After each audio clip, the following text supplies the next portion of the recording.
químicos en los que existe transferencia de calor, pero también existe la transferencia de energía, porque hay una modificación de la concentración.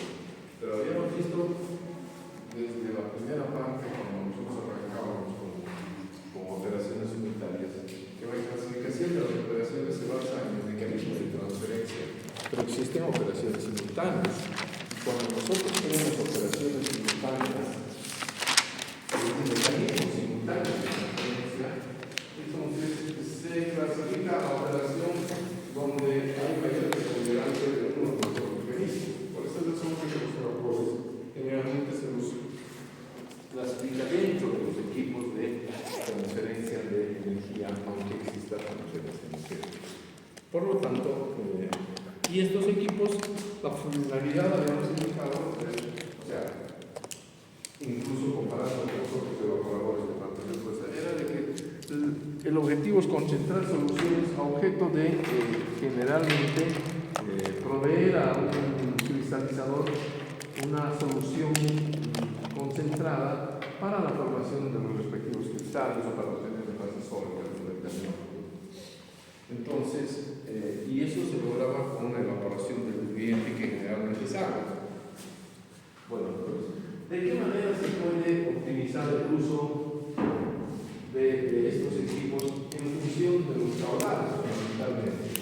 Porque son equipos que, al tener que nosotros concentrar la solución, existen grandes volúmenes de agua que se separan de esa solución y se los separan en fase vapor. Por lo tanto, los equipos tienen dimensiones significativas. Y cada vez que nosotros necesitamos concentrar más soluciones, el equipo es cada vez más grande. En este tipo de circunstancias técnicas, la opción es la de trabajar con múltiples efectos. Antes que con un solo equipo que pueda ser mucho más grande para proveer un área de transferencia de calor suficiente como para poder manejar los datos de concentración que nos exigen. Entonces, y la configuración o las configuraciones posibles son en paralelo, en contracorriente y también hay mixtos. Y básicamente la clasificación es un tipo de industria, porque esto ya viene desde antes de este análisis incluso, donde todo era artesanal. Entonces, pero bueno, existen esas configuraciones. Nosotros habíamos indicado que vamos a ver las dos configuraciones más frecuentes, contracorriente y paralela. Esta configuración nace del hecho de que nosotros al sistema de evaporación introducimos dos corrientes.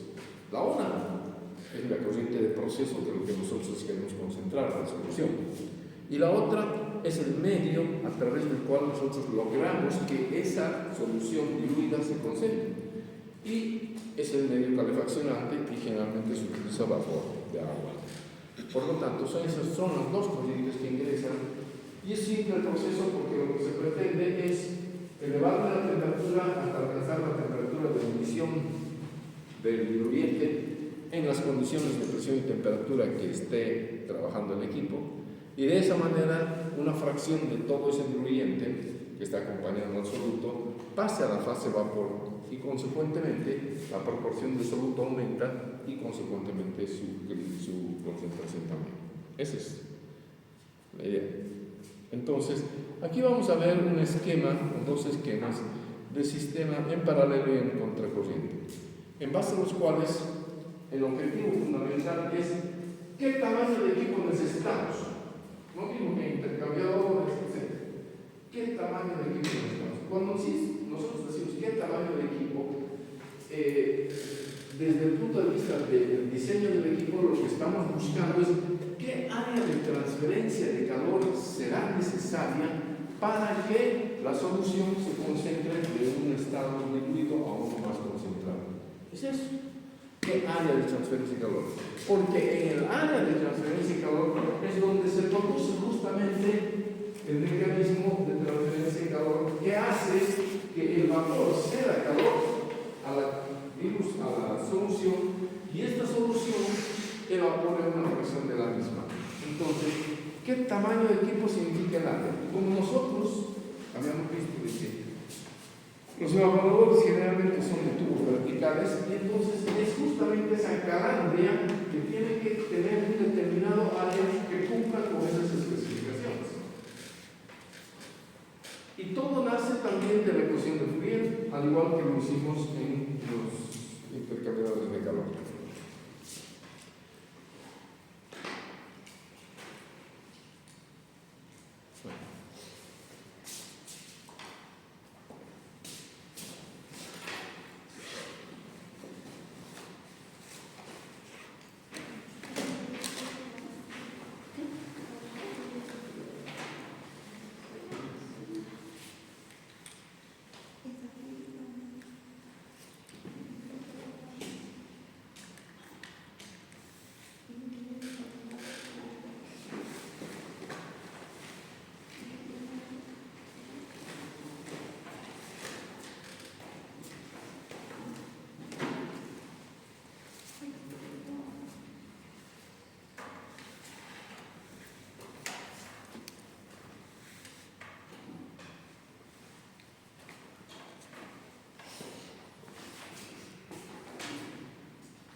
Esto.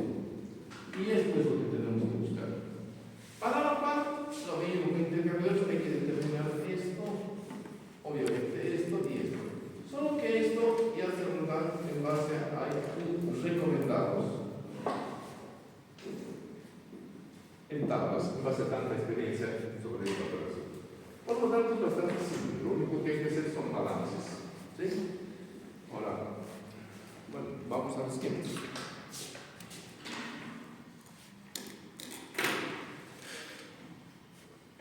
Bueno, aquí no es un cuadro perfecto, pero igual.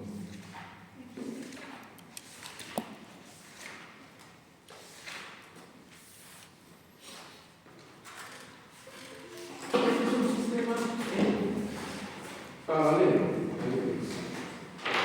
un múltiple efecto en paralelo, donde en cada evaporador obviamente va a haber un cierto grado de concentración gradual a objeto de llevar la solución diluida a una solución concentrada. Partamos de la información. Aquí tenemos 4 efectos. Los evaporadores se los esquematizan de esta manera, una de tantas, donde tiene dos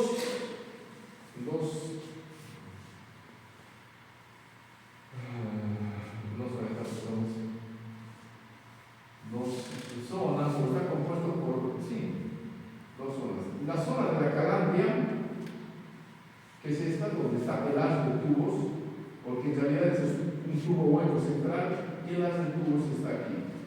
Ya lo vemos en los esquemas. Y la zona de la caja de evaporación, que normalmente se dice que es este otro ambiente. Entonces, si nosotros queremos un poquito volver a explicar lo que hemos dicho, qué es lo que ocurre acá. Lo que ocurre acá es que nosotros tenemos una alimentación con una concentración XF diluida. Incluso le damos a ver que sea el 10%. Ese es mi objetivo. Y lo que yo quiero sacar es, si lo vamos a considerar en una sola etapa, hagamos el análisis de explicación breve, es decir, de que esa concentración salga como producto con una concentración X1, porque tenemos una caja más. Esa es la idea. Y esta concentración, obviamente, que sea una concentración mayor que la concentración XF. ¿Qué se hace? Se introduce el alimento con determinadas condiciones y las que nosotros tenemos que fundamentalmente utilizar son todas, ¿no? Pero ¿cuánto estoy introduciendo? ¿A qué temperatura estoy introduciendo y con qué concentración estoy introduciendo? Entonces, estos son datos de propiedades. Eso lo introduzco, el mecanismo hace que venga por acá y suba por acá, etc. Y de esa manera nosotros inyectamos vapor por la parte externa de las tubos de la calandria. No hay contacto físico, obviamente contacto térmico sí. Uno circula por dentro de los tubos, que podría ser la alimentación que yo le tengo que calentar hasta que lleva, y el otro circula por toda la parte externa del tubo y circunscrito en el cilindro que tenemos como evaporador. Y lo que hace el vapor, este vapor, justamente lo que hace es condensarse, entonces cede su calor latente y se condensa y sale la misma cantidad. Introduce esta cantidad y sale esta cantidad, porque no hay contacto físico, no se queda, no se acumula.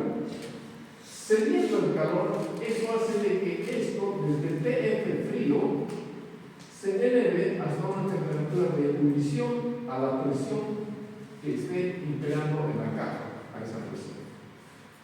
Pero no solamente es eso, sino que el calor cedido tiene que ser suficiente como para que una fracción se evapore, si no, no se evapora nada. Y entonces, eso es todo. Ahí está. Al evaporarse una fracción de agua, la concentración va a subir, obviamente. Entonces, ¿qué ha hecho? He concentrado. Ya está.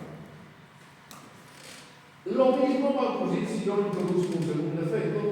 La tremenda diferencia está de que en el segundo efecto, este licor que está un poco más concentrado se introduce acá. Y en un segundo efecto, vamos a sacar un licor X2 mayor que X1, más concentrado todavía. ¿Por qué? Porque voy a evaporar una nueva cantidad de agua. ¿Y con qué? Con este vapor que está introduciéndose y que también se condensa, y este es el vapor W1, sale la misma cantidad, y al condensarse cede el calor como para que también se forme una determinada fracción. Eso es todo. Y así sucesivamente, hasta llegar a un producto final con una concentración de presión. Eso es lo que nosotros vamos a ir reiterando en los balances que vamos a hacer, que son muy simples. Y vámonos al balance directamente. Para determinar, lo que queremos determinar es cuánto vale el área 1, cuánto vale esta área de cada área, esta y esta. Y hay varias condiciones que debemos cumplir, que creo que no nos hemos dicho, porque si recién estamos en el esquema, entonces lo voy a borrar y después igualito vamos a volver a escribir.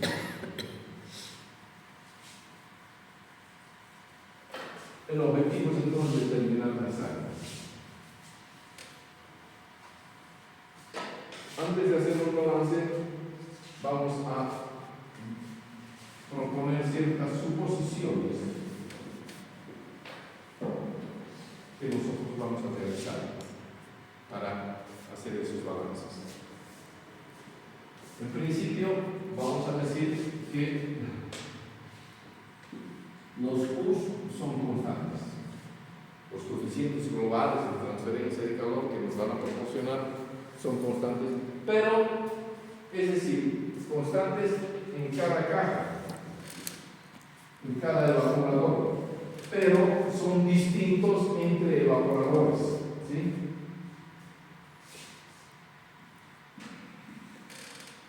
Para cada evaporador. Cuidado con eso, ¿sí?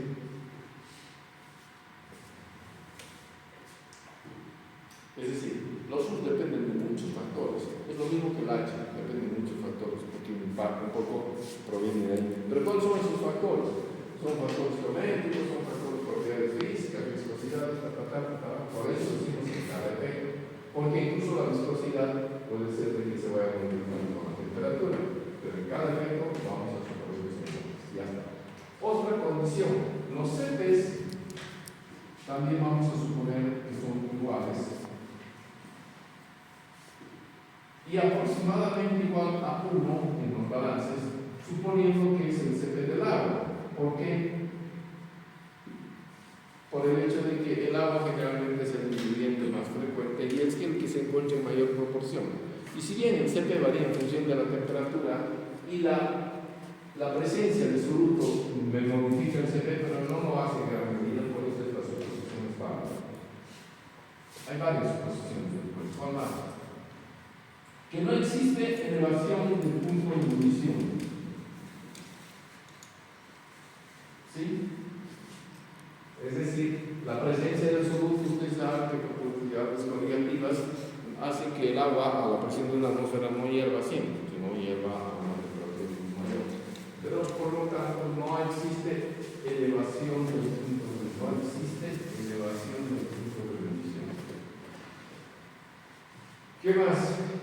existen pérdidas de calor.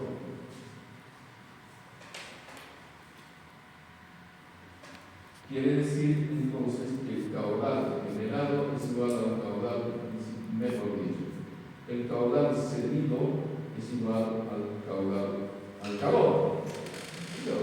El calor cedido es igual al calor ganado.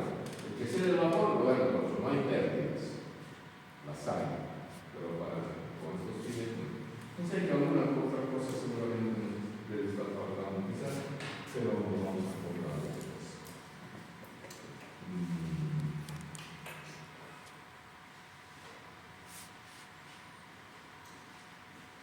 Bien, procedamos entonces a evaluar esto.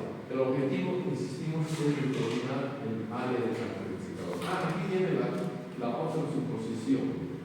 Desde el punto de vista técnico de diseño, incluso, las áreas de transferencia de calor son constantes. Es decir, el tamaño del equipo es el mismo. No podemos hacer uno más grande o más chico, etc. ¿Sí? Todo esto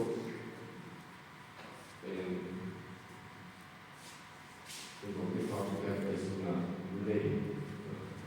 Tratar de que los equipos sean todos uniformes por el tema del repuesto, mantenimiento, tecnología, todo. Bueno, con eso vamos a hacer los simples balances que tenemos que hacer. Bueno, ya hemos explicado también esto, ¿no es cierto? Bueno, veamos, aquí, porque si no, nunca vamos a ver. A ver, balance de calor en el primer efecto, sobre la premisa de que el calor cedido es igual al calor ganado. Acá. ¿Quién cede calor? El vapor. Este vapor. ¿Sí? ¿Qué tipo de calor cede? Hola.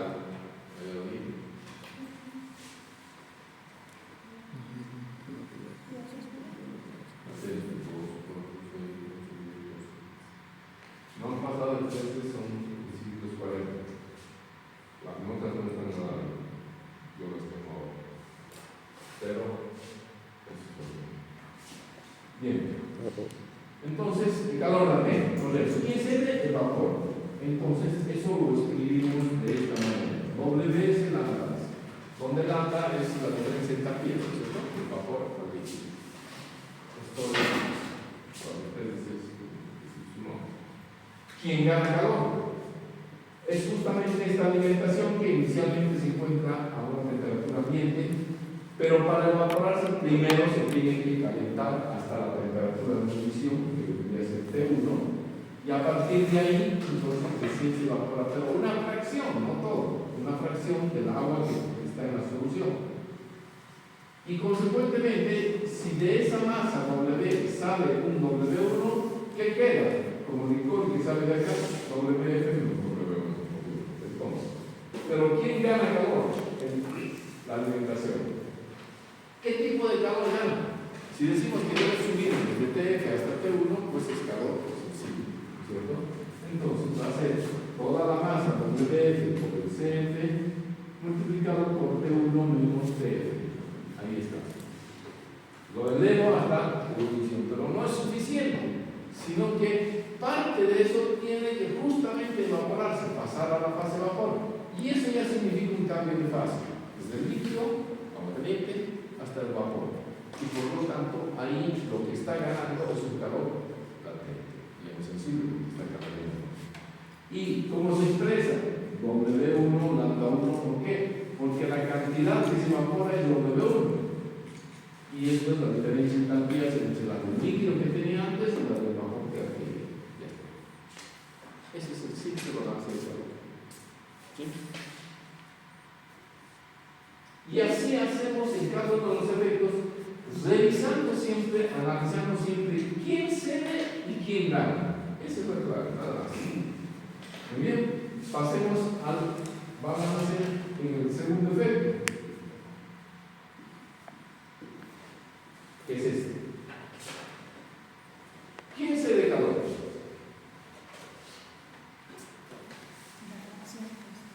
¿Ah? La fracción que se evapora, ahí está. este vapor, obviamente que yo lo tengo que condensar, lo puedo condensar también en un condensador aislado, pero ¿cómo? Si este vapor es de contracargo, yo tengo que hacer, esa es la razón, justamente una de las principales razones, por las que en vez de trabajar con un equipo tremendamente grande donde voy a inyectar vapor en un solo efecto, y ese vapor es caro, voy a subir la cantidad de vapor que voy a utilizar y se me va a encarecer el proceso. En cambio, si en vez de hacer uno tremendamente grande, algo 4 chicos, obviamente voy a necesitar menor cantidad de vapor porque no lo voy a concentrar directamente hasta el 50%. No voy a concentrar en un 15, 17, 20, un 10. Entonces, necesito poca concentración, no necesito mucho vapor. Y entonces esta cantidad obviamente va a ser mucho menor que la que se utiliza para que un solo efecto vaya de 10 a 50%. Porque después los restantes medios calefaccionantes para los subsiguientes efectos, si fuerzan también de vapor vivo, entonces aquí no gano nada. Estoy perdiendo, porque incluso estoy fabricando más evaporadores. Pero es justamente los vapores generados los que se convierten en elementos calefaccionantes para los subsiguientes procesos, y ahí está justamente la justificación técnica económica de utilizar múltiples efectos. Ya está. Bueno, pasando al segundo efecto, es el vapor que incide, porque ese vapor lo metemos a la calandria, así como ingresó el vapor acá. Por fuera de los tubos se le calor la gente, sale condensado. ¿De qué? Obviamente, porque esto lo condensa y todo eso va a salir, pero en fase líquida. El calor cedido va a ser suficiente ¿para qué? Para que se forme W2. Pero ¿qué pasa aquí? Entonces, ¿quién se de calor? W1 lambda 1. Analicemos qué pasa con este, que tiene una concentración X1, porque sale del evaporador.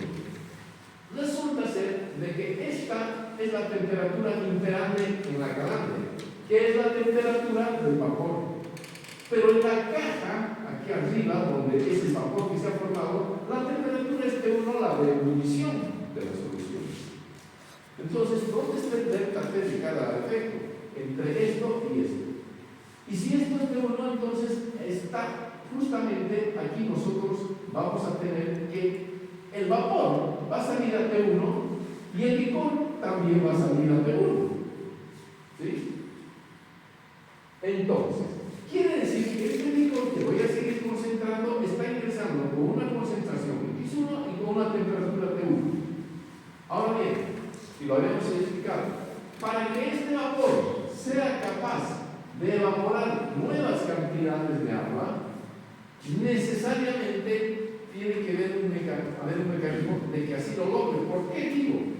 Porque este vapor que está a la temperatura T1 y este licor que está ingresando a la temperatura T1, ¿de qué manera va a poder lograr que se evapore justamente si esto fuese la misma temperatura a la misma presión? Si esto es una atmósfera, esto es 100 grados centígrados.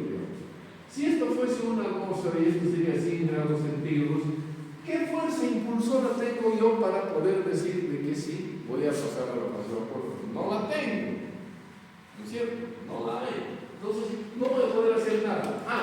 Entonces, para hacer efectivo esta optimización del uso del vapor, pues tengo que ver nuevas condiciones de manera tal, porque este también está a 100 grados. Este también está a 100 grados. Entonces, lo que se hace, lo hemos dicho, es hacer de que la presión reinante acá sea menor que la presión reinante en el anterior. ¿Por qué? Porque de esa manera la temperatura de ebullición va a ser menor que la temperatura anterior.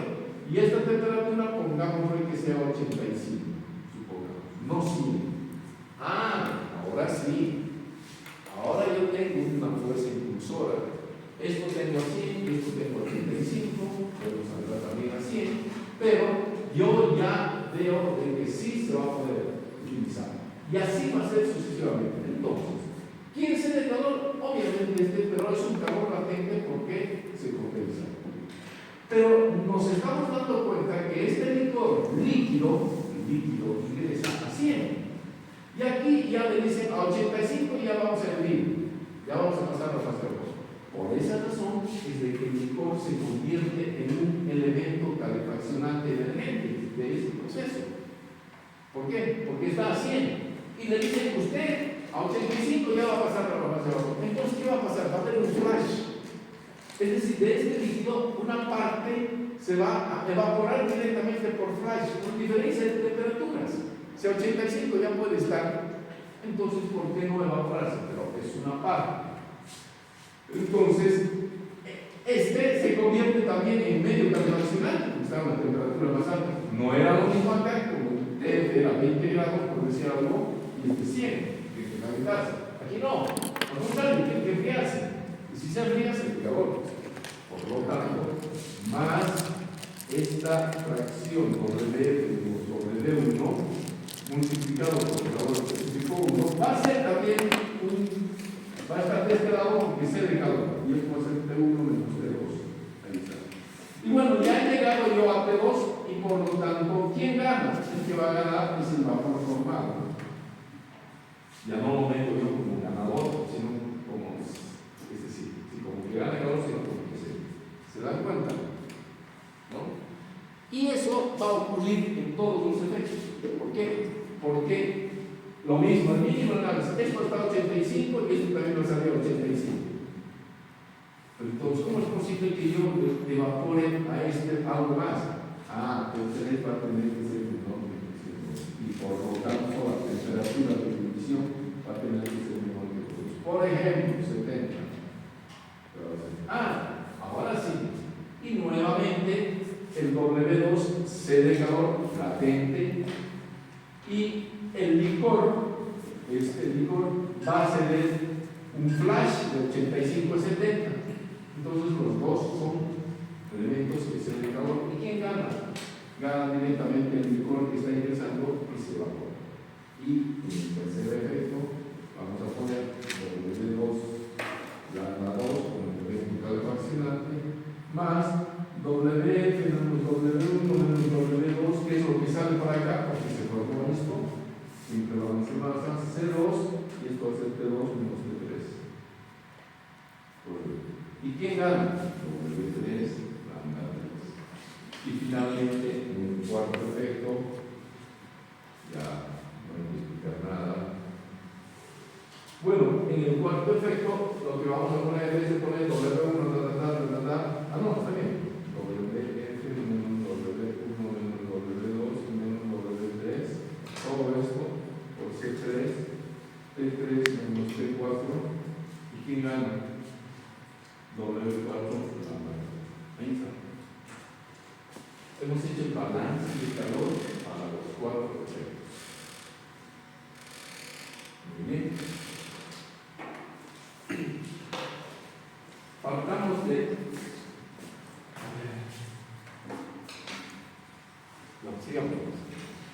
en esto, esta es una primera parte para llegar a encontrar justamente radio. Porque, ¿cómo vamos a obtener este Q en cada efecto? Porque la expresión va a tener que ser así. Si esta es la genérica, Q constante. Entonces, vamos a tener que el área 1 de esta expresión genérica va a tener que ser igual a U1 delta T1. Porque para calcular el área 1, la expresión genérica, yo la despejo, pero todo tiene que corresponder a lo que ocurre en el evaporador 1, obviamente. Entonces, ahí está. Esto es Q1. Y para eso estamos buscando justamente nosotros. ¿Y a qué va a ser igual? ¿Quién cede calor? Lo digo para que más o menos enganchemos con esto. Acá, el vapor. ¿Qué tipo de calor? Apéndice, aquí está. Entonces, esto va a ser igual a W lambda S. Ahí está justamente.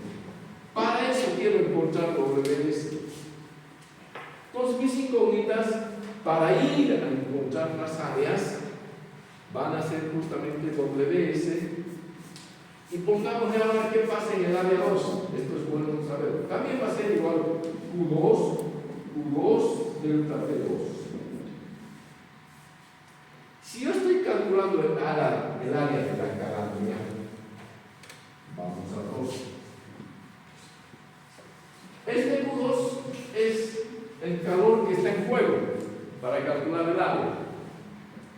Hemos dicho que aquí en juego está el calor que se de este vapor, que se condensa, y es en el área justamente, y está este otro calor que se del licor que hace que una fracción se evapore. Pero este calor que está cediéndose por flash con diferencia de temperatura no ingresa a la calandria, ni bien ingresa al evaporador, ya una fracción se evapora y la otra ya viene recién a la calandria. ¿Qué quiere decir? Que el calor este que está cediendo y que está coadyuvando a la formación de este vapor no se mete en el cálculo del área de la calandria. ¿Sí? Es una flash que ni bien ingresa, no llega a la calandria. Entonces para el cálculo del área no lo tengo por si tomar en cuenta. Porque esto lo estoy calculando aquí abajo. Antes de que baje, ya ha cedido algo. Ese es el idea. Por lo tanto, esto va a ser igual a W1 lambda 1. Porque ¿quién cede calor a la segunda caja? Para calcular el área 2, W1 lambda 1. Este también es para otro. Ya está. Entonces, fíjense ustedes que lo que nosotros estamos necesitando es justamente WS, W1 y así sucesivamente. Entonces va a ser W1, W2, W3 y W4. Esas son nuestras incógnitas acá. Porque de esa manera yo voy a ir encontrando después a 3 y a 4. ¿Sí?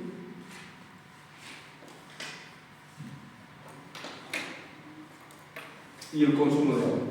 Pero resulta ser que tenemos 1, 2, 3, 4 ecuaciones. Y tenemos 1, 2, 3, 4, 5 incógnitas. Entonces vamos a introducir nosotros una ecuación más, porque si no se produce una indeterminación. Y va a ser un balance materia. Sí. ¿Qué nos va a decir este balance? Fíjense ustedes. A ver, el vapor vivo que viene de afuera se va para afuera. No lo voy a poner. Entonces voy a poner una caja negra. Ingreso un W con una concentración inicial. ¿Sí? Esta masa se va para afuera. ¿Qué obtengo? Obtengo un producto al final P con una concentración XP.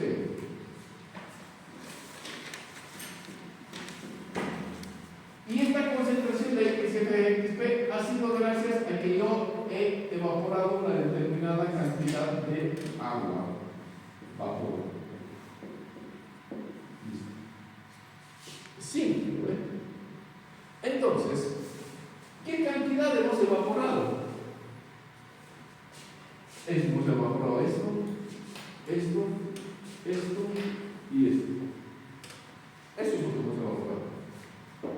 Entonces, aquí podemos hacer un simple balance, lo vamos a hacer después, pero esto nos conduce a poner la última cosa. Y decir que la masa total de agua evaporada va a ser igual a la sumatoria de las W sub I, y esto va a ser igual a W1 más W2 más W3 más W4. Eso es todo lo que va a ocurrir. Y eso lo sumo y eso es la cantidad total de agua evaporada. Ahora bien, no estoy introduciendo nuevas incógnitas, pero ustedes se van a preguntar cómo que no. Y esto, ¿de dónde sale? Esto va a salir del balance que yo voy a tener, porque sí voy a poder lograr obtener la cantidad total de agua evaporada. ¿Sí? ¿Cómo? Lo vamos a ver en el ejercicio directamente. No voy a poner ahora. repetir todo lo que pero, entonces, 5 ecuaciones y 5 incógnitas. Esto es simple por balance. Muy bien. Una vez que ya tenemos eso, como nos van a dar los datos de U, vamos a tener los deltas, y estos son todos los deltas de cada caja. ¿Cuál es la diferencia? PS de los T1. Ese es el delta T. Acá, T1, T2. Acá, T2, T3, T3. Ya lo habíamos dicho. En la calandria colocamos las condiciones reinantes en la calandria. ¿Quién las impone? El vapor. ¿Y este vapor cómo ingresa? Es un vapor que tiene una determinada presión de saturación del vapor, dependiendo de la presión 2, 3, 4 atmósferas, entrará, como sabemos. Tendrá un lambda S que lo vamos a obtener de tablas y un TS que lo vamos a obtener también de tablas. Por esa razón de que las condiciones reinantes estas las tengo que conocer. Ya veremos cómo. En cambio, en la caja, las condiciones reinantes van a ser de la alimentación esta. Pero como este vapor que sale de acá, ingresa acá, como salen estas condiciones, pues se mantienen las condiciones ahora en la calandria del segundo efecto. Y en la caja del segundo efecto van a entrar condiciones distintas del segundo efecto. Pero esas condiciones imperan en la calandria del tercero, y las condiciones de la caja del tercero en la calandria del cuarto, etc. Y manteniendo la premisa fundamental de que la presión 1 es mayor que la presión 2, este es mayor que la presión 3 y este es mayor que la presión 4 aquí. Que en realidad va a ser igual a la presión de evasión que yo voy a hacer en este condensador barométrico. El condensador barométrico es el que me va a generar el vacío que se va a transmitir a las cajas y voy a generar ese gradiente de presión. ¿Cómo? Vamos a ver. Ahí está el eyector. En realidad, el elemento fundamental aquí es el eyector, porque por este tubo Venturi es lo que, juntamente con el agua que inyectamos nosotros acá, es lo que se genera el vacío. Y como hay presión de vacío, hay que poner el tubo de 10 metros para que pueda salir el condensado, si no lo usamos. El eyector es obviamente el elemento que hace que se genere ese vacío, juntamente con la emisión de agua. Eso es. Aquí está. Bueno, una vez que tenemos nosotros esto, ustedes se preguntarán, pero esto no tenemos. Estamos todavía, lambda 1, lambda 2, lambda 3, lambda 4, tampoco tenemos. ¿No es cierto? Pero esos son datos que los podemos sacar de tablas, así como cuando esto sí tenemos, entonces podemos sacar esto y esto. Pero entonces, ¿cómo hacemos para tener esto? Partimos de esta premisa de que tiene que haber un gradiente de presiones. Ahora bien, yo conozco esta presión, la máxima conozco. Y también conozco el vacío que hay, que vendría a ser la presión de vacío. A ver, la presión de vacío, que va a ser igual a la presión 4. ¿Qué va a ser la presión de vacío? Que es la que se conecta a la primera. Y después hay otro ingrediente. Esta es la máxima presión del sistema y esta es la mínima presión del sistema. Entonces, si yo sé que hay todo un gradiente, entonces yo parto del principio de que los deltas P que hay entre etapas son iguales. Pero esto es una suposición que después puede ser que no se cumpla. La última, no una más. Los deltas P entre etapas son iguales. Entonces, si yo parto de eso, de que los deltas P son iguales, pero la próxima semana todavía los delta P son iguales, entonces, ¿qué decimos como premisa? Si los delta P son iguales, entonces voy a decir que el delta P entre etapas que me va a posibilitar encontrar estas presiones, estas tres que me faltan, porque nosotros las tenemos, va a ser igual a la presión máxima de mi sistema menos la presión mínima, que es la presión de vacío, que es la del último efecto, dividido el número de efectos. lo divido entre el número de efectos, voy a tener un delta P entre cada etapa.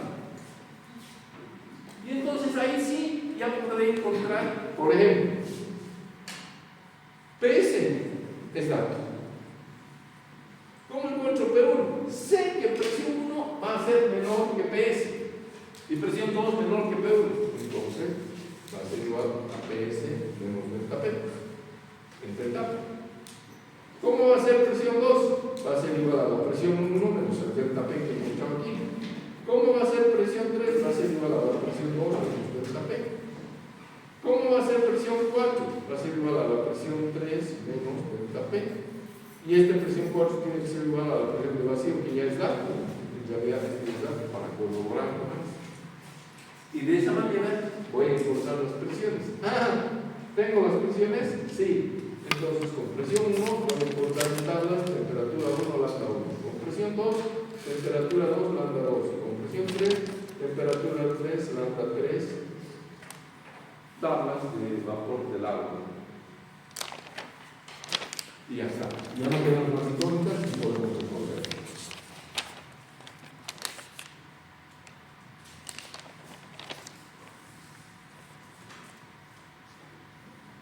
Luego de esto, otra cosa que hay que conocer es el consumo de agua.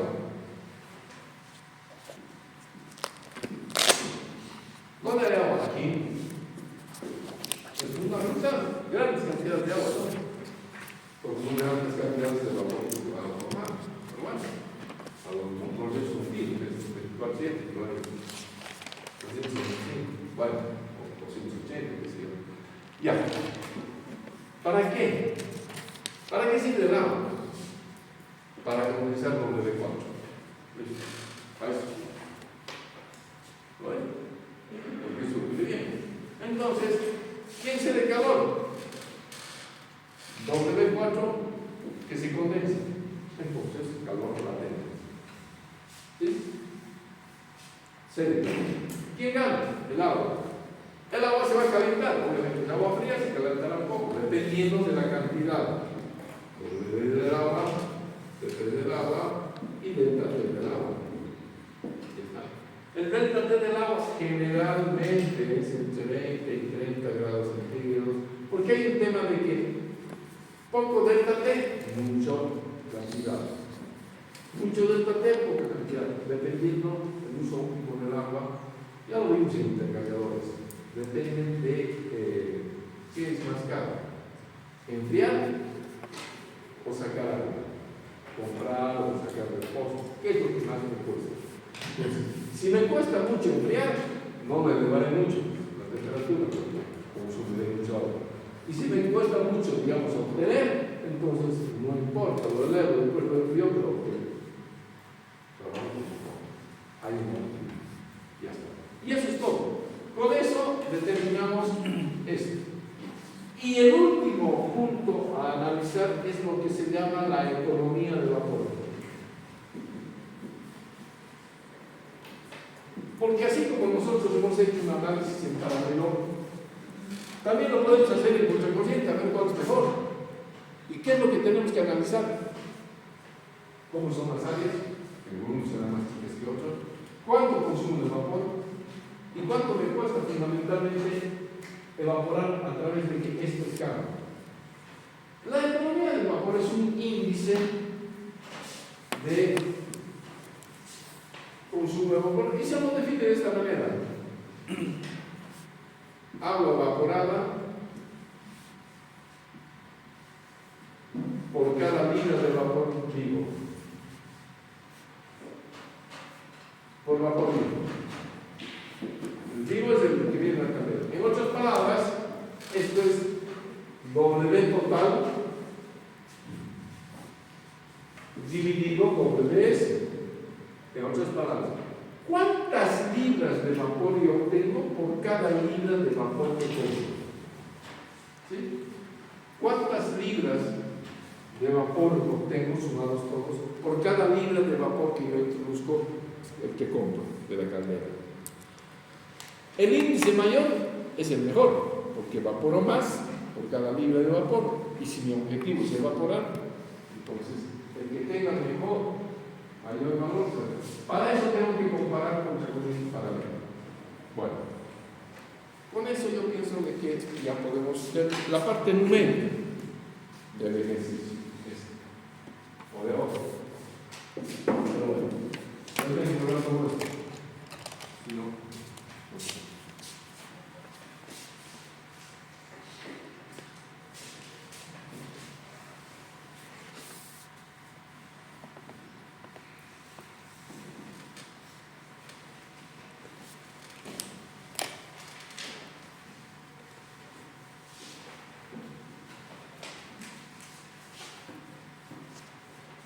Ya está hecho el ejercicio.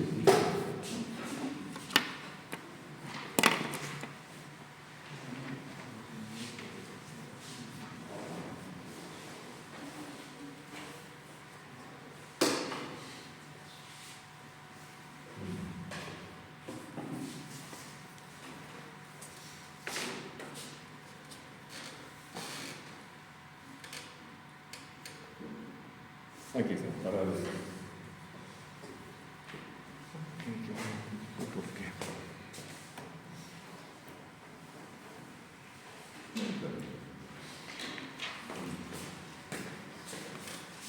Ya. Logramos fundamental de trabajo de los padres. Es un evaporador de triple efecto paralelo. ¿Sí? Son tres efectos. Dice, queremos concentrar 50.000 libras por hora en la solución química X, que inicialmente se encuentra así en el alfabeto. En el izquierdo está en el inglés. Está a 100 grados Fahrenheit, frío, y con un 10% de sólidos, diluido. Y queremos concentrarlo hasta un producto que contenga 50% de sólidos, eso es decir, dispersado.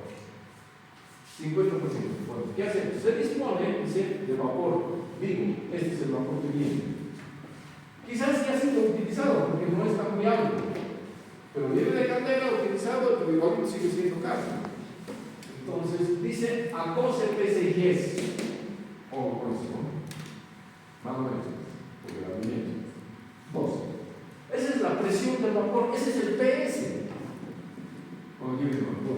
Y el último efecto de la batería de 3, que tiene iguales superficies de transferencia de calor, nos está imponiendo que sean iguales, se supondrá que opera a un vacío de 26 pulgadas de mercurio referido a un barómetro de 30.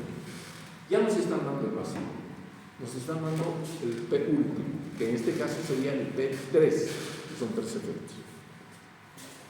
Dice, para el condensador barométrico se dispone de agua a 85 grados Fahrenheit.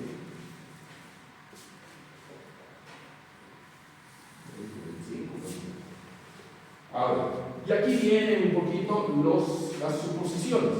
Suponga que no hay elevación del punto de ebullición por presencia de soluto. El CP1 para todos los efectos, así mismo alterado. El condensado de cada efecto, una vez que cede su calor latente, el condensado sale a la temperatura de ebullición o de saturación.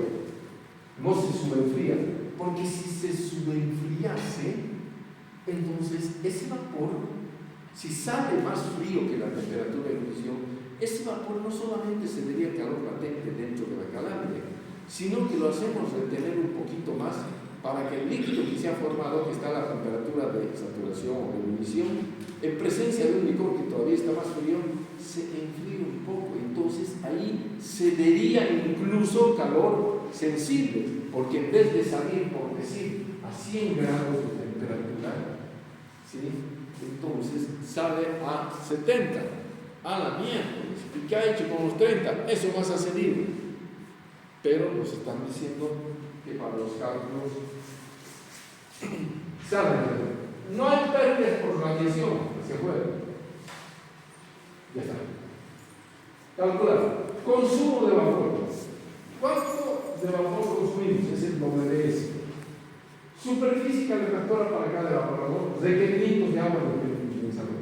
Y nos dan los datos. En paralelo, el 1 vale 600, el 2 vale 250 y el 3 vale 125. No son iguales. en realidad va bajando el coeficiente. El mecanismo de transferencia se hace más complicado. No se transfiere mucho cada vez. ¿Por qué? Bueno, fundamentalmente es el hecho de que aquí al principio puede ser que creamos una solución diluida a la transferencia sintomática. La concentración hace de que incremente la viscosidad y los sus vayan bajando, pero son los valores recomendados. Ya está. Ahora sí, hacemos el triple efecto. Ahora bien, no tenemos el esquema. Como lo hagamos el esquema.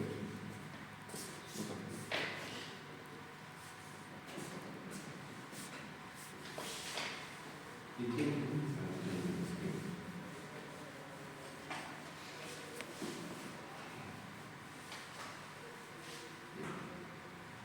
Este es el esquema.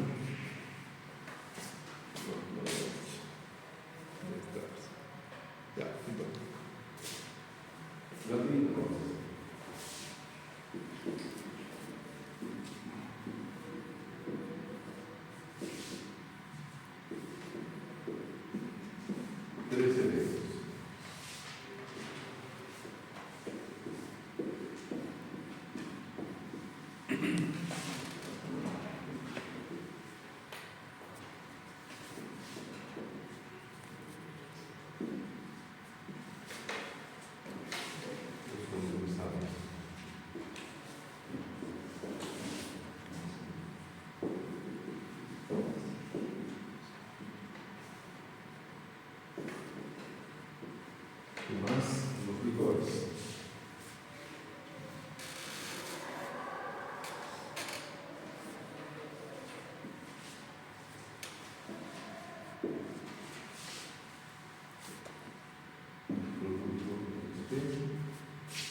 Ese condensado de W1, condensado de W2.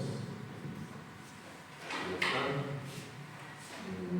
Por acá viene W1. No, estoy repitiendo un poco lo que ya teníamos. Por ejemplo, W2, W3, este es W, tenemos W1, W, tenemos W2.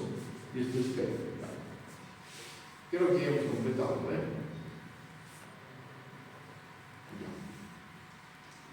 Vemos la información.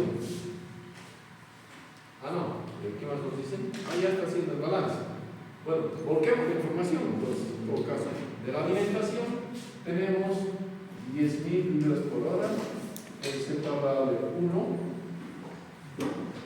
el TF vale, ¿cuánto? 100 grados Fahrenheit, y el XF vale 0,10. Ahí está la información. Del vapor tenemos que esto es 12 PSIG. Ya está.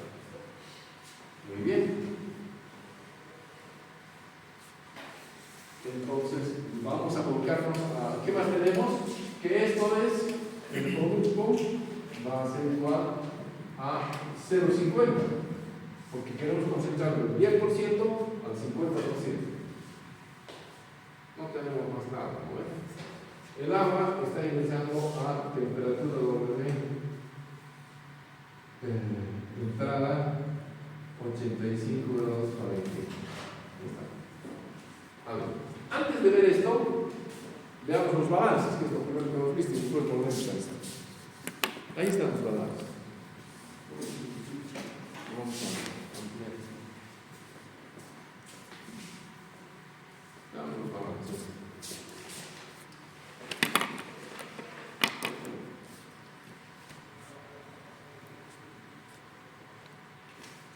Ahí está. Primer efecto, ¿quién es el W? Es el alta S. Y miren ustedes, lo ponen de este lado, pero fíjense ustedes cómo lo ponen PF de más 1, porque este no cede si está frío. Entonces, pero le ponen PF de más 1 que es negativo, porque esto es menor que la temperatura de ebullición del mismo W. Entonces, al otro lado va a pasar como positivo, y es como nosotros hemos puesto del otro lado, nada más. En cambio, el segundo efecto, ahora sí, cede el vapor y cede el licor. Y T1 menos T2 es positivo. Y ahí está con T2. Ya está bien como nosotros hemos hecho. Acá igual, T2 menos T3 es positivo. Y aquí está la suma de los tres vapores, que es el W total. Entonces aquí tenemos 4 ecuaciones. Pero, ¿cuáles son nuestras incógnitas? WS, W1, W2 y W3. 4. ¿Y cuántas ecuaciones tenemos? 4. Ahí está. Resuelto el problema entonces. ¿Cierto? Pero ¿cómo obtenemos? Esto también es incógnita. Pero ¿y esto? Y eso es lo que hace acá, es lo que decíamos. Hacemos el balance que lo habíamos puesto. Aquí. ¿Cuánto ingresa? 50.000. ¿Cuánto hay de sólidos en el ingreso? Al 10%, 5.000.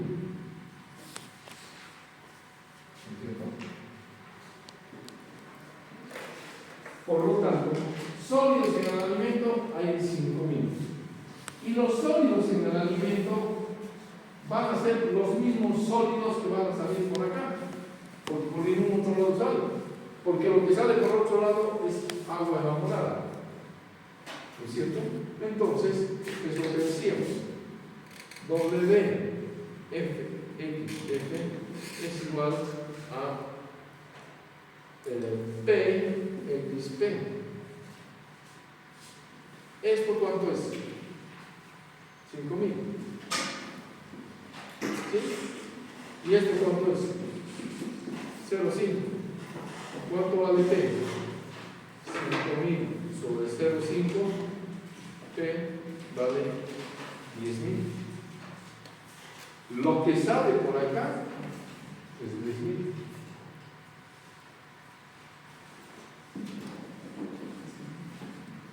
Y si de los 50.000, ¿por qué he puesto 10.000? A propósito.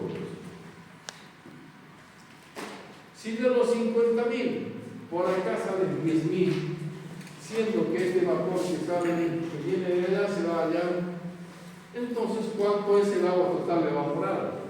Los 40.000 están. Porque ahora vamos a hacer total. 50.000 entra, 10.000 sale por acá, por toda la suma de esto, más esto y más esto, ¿cuánto es? 40.000. Y entonces ahí es donde encontramos el W total de 1 a 3. Aquí está 40.000. Entonces ya no introducimos más información. Ahora, para encontrar las temperaturas intermedias y las presiones intermedias, se hace. Primero encontremos la presión de vacío.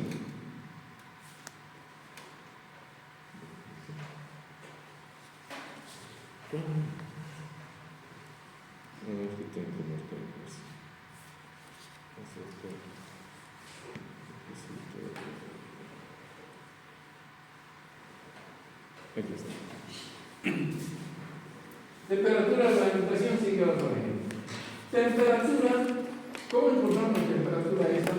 Sabiendo de que la presión es de 12 psi. Bueno, en realidad estos 12 psi tenemos que aumentar más la presión atmosférica, que es 14.7, y diría 26.7. ¿Sí? Es la temperatura, es la. Pre-S es 12 y presión S, pero absoluta, es PSI. Esto sería 26,7 CIAS. Ya está. Con esta presión de 26,7 me voy a tablas, aquí está, y la temperatura de saturación a 12 PSIGs o a 26,7, que es lo que vamos a encontrar, CIAS en tablas están más absolutas. La temperatura CS es 2,44. Eso ustedes han debido utilizar en termodinámica. Encontrar compresiones y sacar temperaturas. Muy bien. Ahora vamos al vacío, a otro lado, acá. Aquí me han dicho que yo hago un vacío de este condensador con su inyector que va a ser igual a la presión de vacío a P3. Entonces me dice que hago un vacío de 26 pulgadas de mercurio. Ustedes ven que son barómetros de 30 pulgadas de mercurio. O sea, una atmósfera de 14,7, 760 milímetros de mercurio, 30 pulgadas de mercurio. Ahí está. Esa es la equivalencia. ¿Cierto?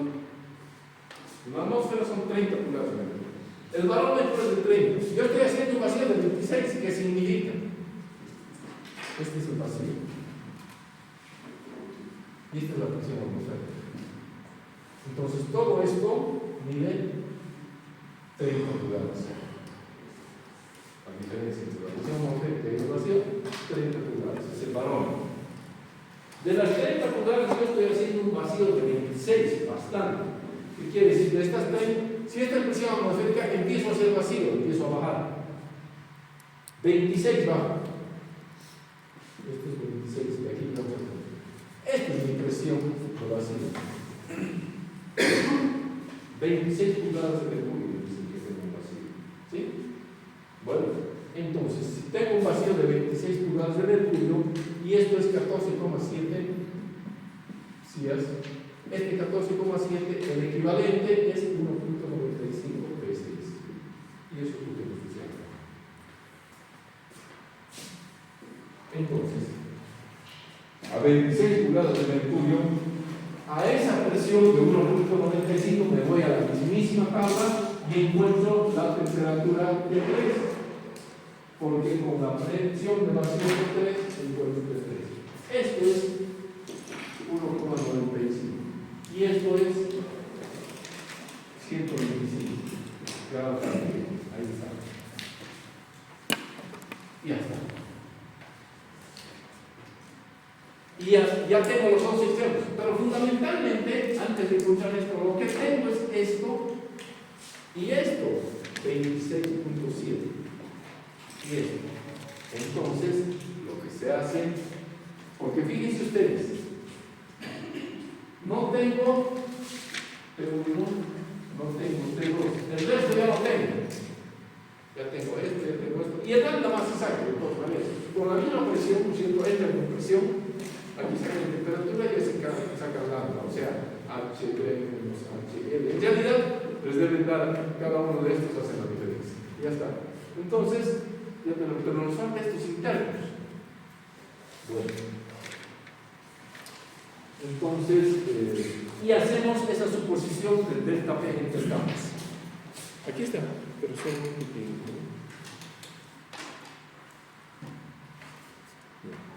Aquí está, lo vamos a agrandar en esta parte. Ahí está.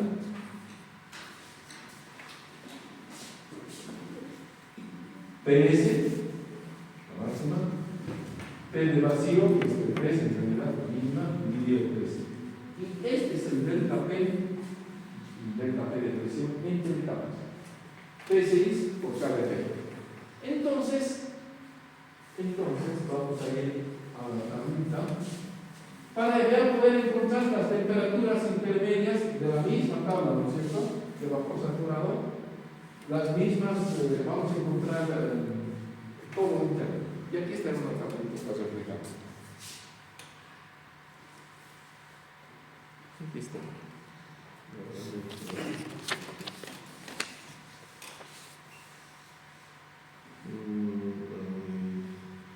No se ve. se ve aquí. Aquí está. Esto es PS. Si le quitamos 825, nos da 1841 y esto es P1. Si le quitamos 825, nos da 1020 y esto es P2. Y si le quitamos 825, nos va a dar lo que ya tenemos, que es P3 y esto es presión S. Pero ya me ha permitido encontrar presión 1, presión 2. Con eso, ahí está la diferencia. Ya me ha sacado temperatura PS 244 por el dato de 26,5. Ya me ha sacado los datos de 125 y saco estos dos. Y saco los lambdas. Todo de tablas. Y fíjense ustedes, la presión PS es en la calandria del primer efecto, P1 es en la calandria del segundo, y nos hace referencia a la calandria, no a la caja. Calandria del primero, calandria del segundo, calandria del tercero, porque es ahí donde se produce la transferencia. En vez de decir caja del primero, ya está. Tenemos todo. Se resuelve la ecuación, reemplazamos todo y nos da estos valores. W1, 12.400. 12.400. W2, 13.300. 13.000. Oh. Y W3, 14.300. Sumen y les va a dar 40.000. Porque por acá están saliendo 10.000 y por acá están saliendo 50.000. Ya están las áreas. Bueno, una vez calculadas las áreas, ojo, que esta es una suposición. Este es como el método interactivo, pero con criterio. También que sean iguales, pero no es obligatorio. Sigamos. Entonces calculamos las áreas. Y es lo que ya habíamos escrito. Ya tenemos todo. En el primer efecto, ¿quién se de calor? El vapor vivo. En el segundo efecto, solamente el vapor que viene de la primera caja, no el licor, que eso no llega a la caja. Y en el tercer efecto, el vapor que viene del segundo. La diferencia en temperaturas en el primer efecto, TS calandria menos T1 caja, T1 calandria menos T2 caja, T2 calandria menos T3 caja. 1, 2, 3, se reemplaza, me sale 1510, 1590, 1510, por ahí nomás, use 1600, le damos un margen de seguridad y ya está, por cada uno de los efectos. ¿Sí? 1600 metros 10 cuadrados. Ahora eso, claro, obviamente se divide en cuántos tubos, cuáles son los tubos centrales, qué porcentaje vamos a poner, 40%, qué diámetro del tubo, máximo con un minuto pulgada de media, algunos más grandes llegan a 2. Eso ya hace la longitud de tubos, dependiendo del tamaño del calandria, del efecto vertical. Eso ya es un problema más de tipo hasta mecánico. Pero el área donde hay contacto entre la cantidad de tubos con el vapor que está afuera, con el diámetro, con todo eso, tiene que ser 1600 pies cuadrados en cada uno. ¿Sí? Muy bien. Ahora vamos a calcular la cantidad de agua. Que ya lo hemos borrado su situación, pero está aquí. ¿Qué tenemos que eliminar? El calor que lleva este vapor. Y este vapor se condensa y entonces W3 lambda 3. Esto tenemos que eliminar. W3 lambda 3. Esta cantidad de calor tenemos que eliminar. 14 millones 710 kJ por hora. ¿Con qué? Con agua. El agua es WF del agua.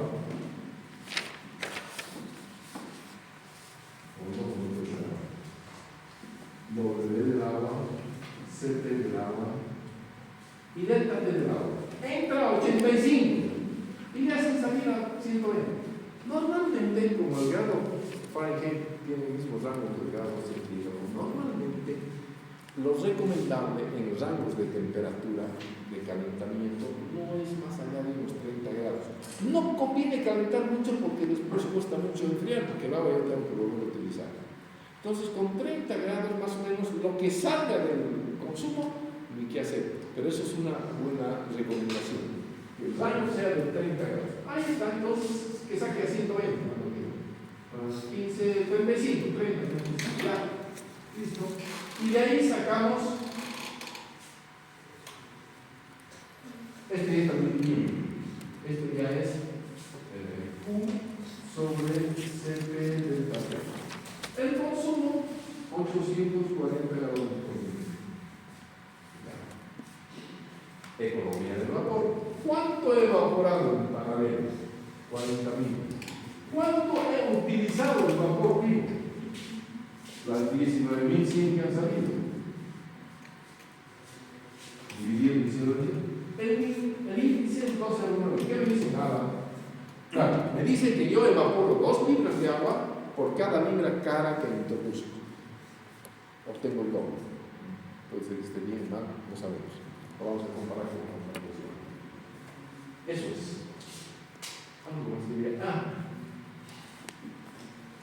Fíjense ustedes, ya el cálculo que no hemos hecho, pero ya, y una vez que estamos aquí. Entonces, esto es 0,5, perfecto. Miren, acá se evapora más, y acá cada vez más. Es que los grandes también crecen, hay que ver también, por esas dos cosas que crecen. La solución está cada vez más concentrada, y sin embargo, se pueden obtener cantidades mayores de agua. Fundamentalmente, ¿por qué? Porque las temperaturas, hay que ver los rangos de temperatura y fundamentalmente los grandes que también crecen. Pero más que eso, ¿cómo es la graduación de la concentración? Es lo que me interesa. Si he partido yo de 0,10 y he llegado a 0,50, ¿cuánto sale acá?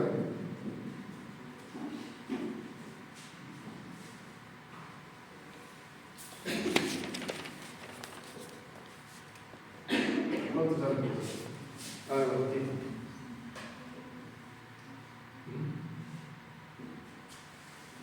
Lo que ingresa es 5.000.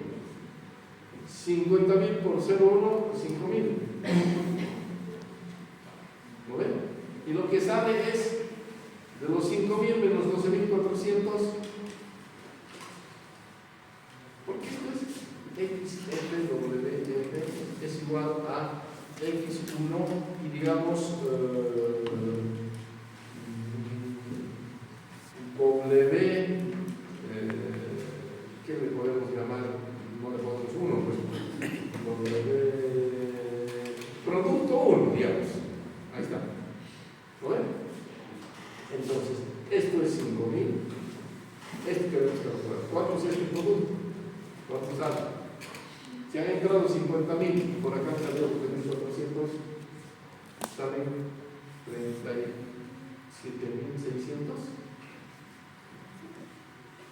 ¿Lo ven? Claro. Más 2.400 son los 50.000 que hay entrado. ¿Y cuánto sale con 6.000? 0.13. ¿Cuánto? 0.13. 0.13. Ahí está bien. 0.13. Aquí. ¿Cuánto ha entrado? 37.600.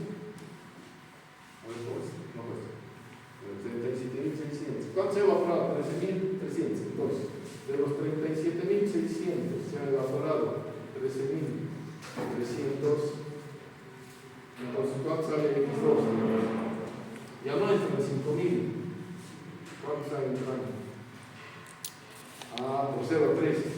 Es decir, va a ser 37.600 por 0.13. ¿No ven? Claro, eso es lo que crece. ¿Cuánto es? Y dividido entonces 37.600 menos 3.300, ¿no ven? Eso es correcto. ¿Cuánto sale? Eso es bien, yo ya estoy pensando en las opciones. ¿Ah? 0.20.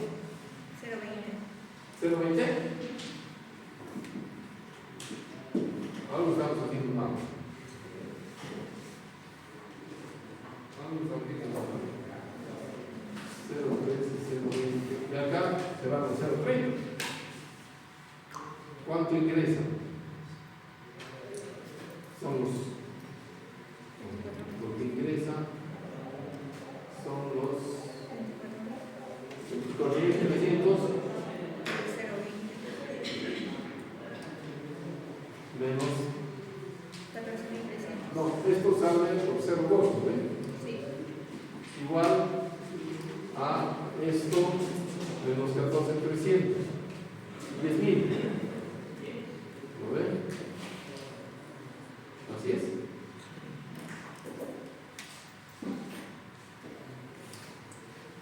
No sé si veas que hay algo que está mal. Ya estoy. ¿Ves?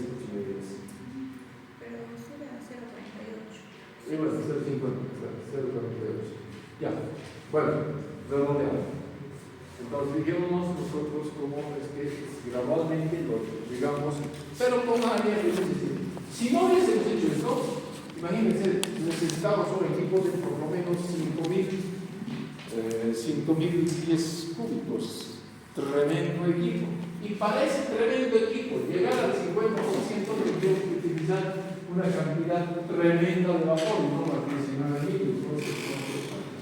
Pero bueno, eso implica también otros tipos de poner más equipos, cuando son más chicos, se encuentran más grandes, quizás se compensa, eso y eso. Bueno, no nos da para más.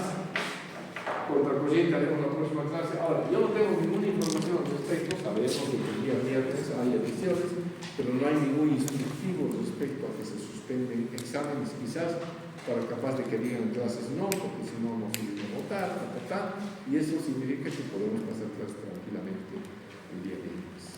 ¿Sí? Porque seguramente las mesas van a empezar a 8:30, 9. ¿Ven? ¿Alguien es jurado por ahí? ¿Alguien está en comité? ¿No? Paula.